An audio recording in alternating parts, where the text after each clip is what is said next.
Imagina a seguinte situação. Você tem muito sucesso numa área da tua vida, né? Na carreira, você se torna um profissional valioso, adquire experiência, cresce numa multinacional que por acaso tem ações listadas na bolsa e se aposenta lá perto dos 70 anos com 5 milhões de patrimônio acumulado, tudo num plano de previdência.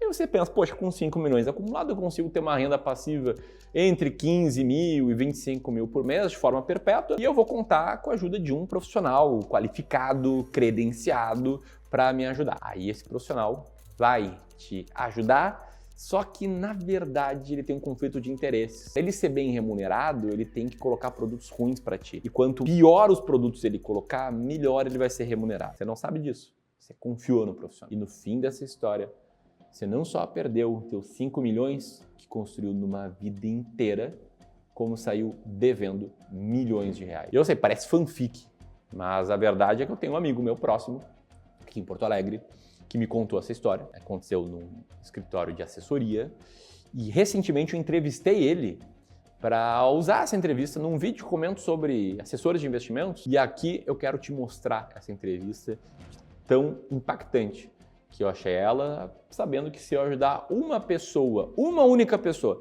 a não cometer os erros e a não repetir essa tragédia dessa história, eu vou estar feliz, porque a história é de embrulhar o estômago. O que é que era esse cliente que tu conheceu o caso? Bom, era um ex-executivo de uma grande empresa aqui do Brasil, que eu acho que não vem ao caso a gente citar o nome da empresa, que essa pessoa ela se aposentou e saiu com uma bela previdência da empresa, algo mais ou menos na casa dos 5 milhões. E aí ela decidiu procurar um escritório de assessoria para ajudar ela a investir, né? E que ele pudesse, enfim, aí para frente ter uma vida mais tranquila. Primeiro comentário, tá? Eu comento isso no vídeo sobre assessores, que é um óbvio, mas precisa ser dito, né? Que é óbvio que nem todo escritório de assessoria, nem todo assessor de investimentos vai fazer essa pilantragem que esse cara fez. Bom destacar isso, tem os bons, tem os ruins. O que eu não gosto é do modelo, depois eu comento mais. Só que o problema, né, é que essa pessoa, esse cara, ele não tinha conhecimento sobre investimentos, ele era um grande executivo, com certeza ele agregou muito para a sociedade na empresa onde ele trabalhou durante anos, mas investimentos não era a praia dele. Então, ele acabou confiando de olhos fechados no assessor, que veio dar esse apoio para ele.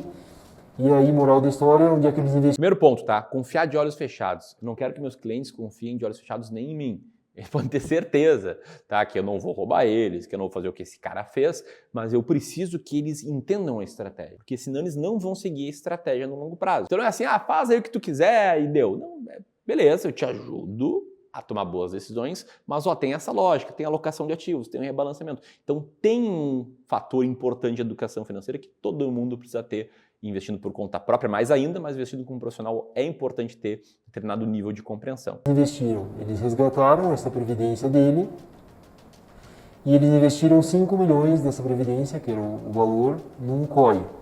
Aí começa o erro, tá?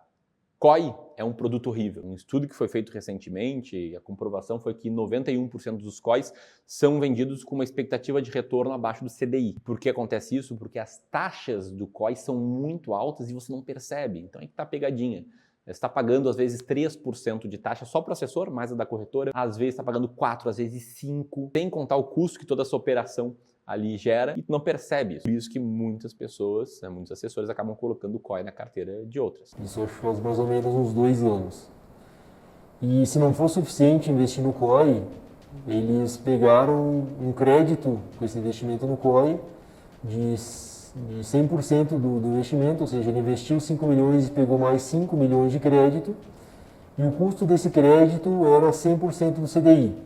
Essa outra pegadinha, né? Pegar crédito a 100% do CDI dando garantia dos investimentos. Parece uma coisa maravilhosa, só que lembra que investimentos têm imposto de renda. Então, se for investir isso num CDB, pô, o CDB tem que render mais do que 120% do CDI para líquido de imposto ter o resultado ser maior do que o custo do crédito. Isso que o emissor do CDB não pode quebrar, porque se ele quebrar, o dinheiro vai ficar parado por um tempo, você vai acabar perdendo. Então não faz nenhum sentido se alavancar para investir. Mesmo quando o CDI estiver menor, como estava no passado, tem que tomar cuidado com essas pegadinhas, né? E é pior ainda quando você compra um COI. Funciona da seguinte forma: você investe por 3 ou 5 anos, ele garante o capital protegido de forma nominal, ou seja, botou 5 milhões, na pior das hipóteses vai voltar 5 milhões, e em diferentes cenários pode voltar mais do que isso. Então, você está investindo no ativo que talvez continue valendo a mesma coisa e se alavancou para isso, cara, começa errado. Lembrando que o CDI não estava nesse patamar que está hoje, né? Mas também não era pouca coisa. Então, a partir desse momento, o cliente ficou com 5 milhões aplicado no COI mais 5 milhões de crédito. Aí, a sugestão era que o próprio COI pudesse pagar o crédito ao longo dos anos, com a rentabilidade do COI, né? Logicamente trazendo a rentabilidade passada como uma referência para o cliente, que foi o que fez com que ele tomasse essa decisão de pegar o crédito. Só que o grande lance é que com esse crédito ele não montou uma carteira de investimentos, daqui a pouco pensando em fazer uma alavancagem, né, e crescer o patrimônio. Ele comprou outro COI e pegou outro crédito. Então, o cara tinha 5 milhões, colocou tudo em COI, pegou 5 milhões de crédito, pegou esse crédito, comprou mais 5 milhões em COI, pegou um terceiro crédito. Olha só que loucura, né? Alavancagem em cima da alavancagem. Então, a partir desse momento, o cara começou com 5 milhões, pegou mais 5 milhões de crédito. Com esses 5 milhões, ele investiu em outro COI e pegou outro crédito. Daí, se eu não me engano, foi no valor de 4 milhões. Ou seja, o cara estava com 14 milhões investidos.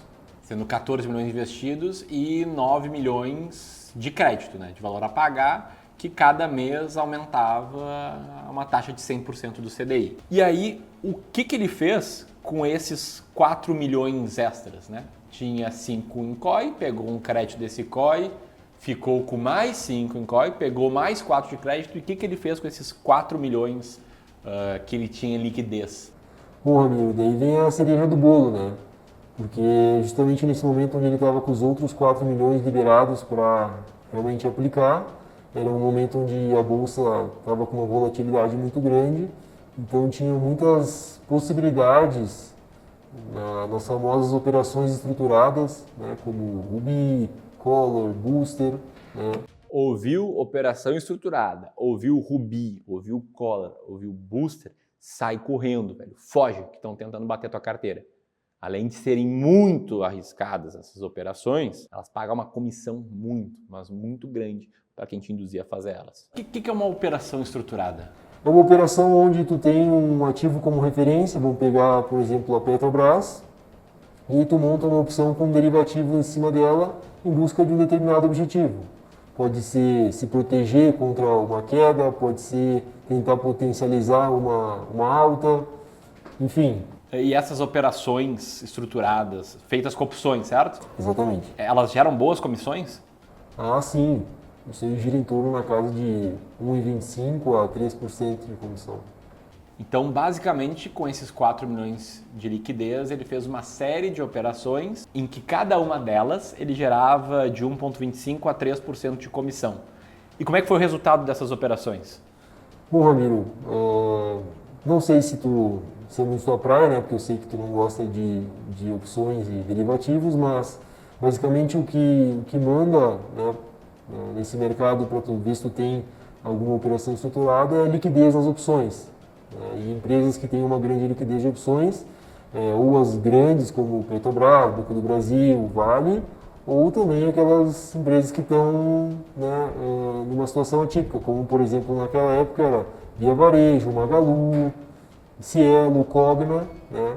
Então algumas dessas operações foram feitas com essas empresas, onde a operação não deu certo e o cliente ficou com o papel na mão. Doeu o estômago e o corpo inteiro. Mas enfim, o cara ficou comprado em papéis como Via Varejo, Cogna, enfim, os papéis aí que meu amigo falou. Com 4 milhões que ele tinha de liquidez, sendo que ele tinha 9 milhões em crédito que todo mês aumentava o valor a pagar. Depois procura, né? Quanto esses papéis aí que ele está citando se desvalorizaram nos últimos anos. Então pensa, o cara compra uma Magalu a R$25, né, e agora segura o papel até hoje. Então o resumo da história é que com essas operações estruturadas, procurando entregar uma rentabilidade e uma estratégia para o cliente, segundo o assessor, esse cliente reduziu os 4 milhões a 1 milhão de reais. Então ele ficou aí com 9 milhões de crédito a pagar e 10 milhões em ativos, ou seja, o ativo menos o crédito vai sobrar 1 milhão só para ele, é isso? Exatamente. Como ele acabou investindo num outro COI para pegar outro crédito, pode ficar confusa a história, mas o que ele tem que devolver para a instituição é 9 milhões de crédito e mais os juros desse período. Que até fiz a conta errada ali, né? Ele tem 9 milhões em crédito, valor a pagar, que está crescendo com os juros. Tem 10 milhões parado em COI, que vai voltar 10 milhões, porque na média os COIs não dão certo, esses aí não estão dando certo. E tem 1 milhão que sobrou daqueles últimos 4 que ele acabou comprado em um monte de empresa que despencou. Ou seja, ele tem 11 milhões de ativo, não 10 que eu comentei, 9 de passivo, mas a pegadinha vem agora. O que aconteceu com o passivo? Qual é o valor mais ou menos? Dá pra gente botar que no final deve ficar na casa de uns 5 milhões, 4 milhões e meio só de juros.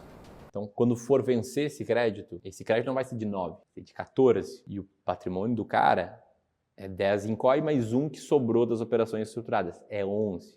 Faz a conta, 14 menos 11. Então, esse cara basicamente tem 14 milhões e meio de juros a pagar e hoje tem 11 milhões em ativos. Ou seja, ele está devendo. Exatamente. Se a operação dele acabasse hoje, ele ia ficar devendo um pouco mais de 3 milhões para a instituição. A única coisa que salvaria ele seria esses 2 COIs que ele tem, que daí é na casa de 10 milhões, que hoje estão no 0 a 0, darem uma porrada de 20%, 30% ao ano cada um deles até o vencimento, que é uma coisa que a gente sabe que dificilmente vai acontecer. E esse cara, ele sabe disso? Olha, até onde eu me atualizei sobre a história, ele não tinha muita noção de onde ele estava metido. Ele sabia que a carteira ia mal, que os ativos não estavam rendendo, mas tenho quase certeza que ele não tem clareza do buraco onde ele está metido. Aqui entra alguns pontos importantes. O cara foi uma vítima, né?